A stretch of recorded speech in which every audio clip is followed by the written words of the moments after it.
पुढील वाक्यातील प्रयोग ओळखा. वडिलांनी मुलाला शाळेत घातले. कर्तृकर्मसंकर, कर्तृभावसंकर, कर्मभावसंकर यापैकी कोणताही नाही.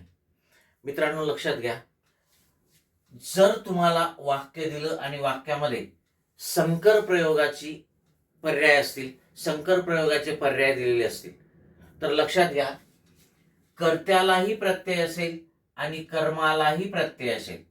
शाळेत घालणारे वडील कर्ता आहेत, घालण्याची क्रिया मुलावर होते, कर्म आहे. कर्त्यालाही प्रत्यय आणि कर्मालाही प्रत्यय असेल तर संकर प्रयोगामधला एकच प्रयोग होतो. कोणता? कर्मभाव संकर. कारण या कर्तृकर्म संकर आणि कर्तृभाव संकर मध्ये कर्ता हा द्वितीय पुरुषी असतो आणि प्रथमा विभक्तीत असतो. ठीक आहे. कर्त्याला तृतीयेचा प्रत्यय हा केवळ कोणत्या संकर प्रयोगामध्ये येतो? कर्मभाव संकर.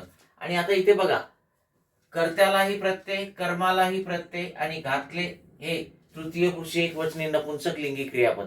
पीवर भावे प्रयोगाची लक्षणं आपल्याला दिसतात, पण याच्यामध्ये कर्मणी प्रयोगाची सुद्धा लक्षणं आहेत. मुलाला याचा ऐवजी जर आपण मुलीला हा शब्द इथे ठेवला तर वडिलांनी मुलीला शाळेत घातली.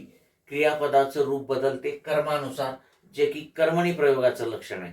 आणि म्हणून इथे ठीक आहे, भावे प्रयोग आणि कर्मणी प्रयोग या दोन्हीची लक्षणं आहेत आणि म्हणून याला कर्मभाव संकर प्रयोग असे म्हणतात. लक्षात घ्या की कर्ता तृतीया विभक्तीत संकर प्रयोगामध्ये फक्त कर्मभाव संकर प्रयोगामध्येच असतो. कर्तृकर्म संकर मध्ये सुद्धा कर्ता तू किंवा तुम्हीच असतो आणि कर्तृभाव मध्ये सुद्धा कर्ता तू किंवा तुम्ही द्वितीय पुरुषीच असतो. ठीक आहे. इथे द्वितीय पुरुषी करता तू किंवा तुम्ही, इथे पण द्वितीय पुरुषी करता तू किंवा तुम्ही. इथे कर्म असते आणि ते प्रथम विभक्तीत असते आणि इथे कर्म असलंच पाहिजे असं नाही, आणि असलं तर द्वितीय विभक्तीत असते.